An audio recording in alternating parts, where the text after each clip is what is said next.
Hi friends, 100% మీరు మాట్లాడతారు Nihali spoken English institute.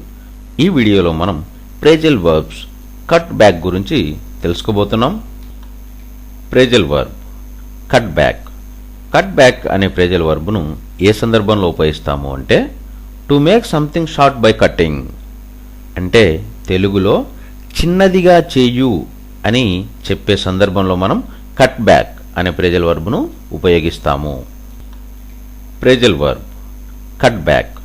Cut back అనే ప్రేజల్ వర్బ్ను ఏ సందర్భంలో ఉపయోగిస్తాము అంటే to make something short by cutting, అంటే తెలుగులో చిన్నదిగా చేయు అని చెప్పే సందర్భంలో మనం కట్ బ్యాక్ అనే ప్రేజల్ వర్బ్ను ఉపయోగిస్తాము.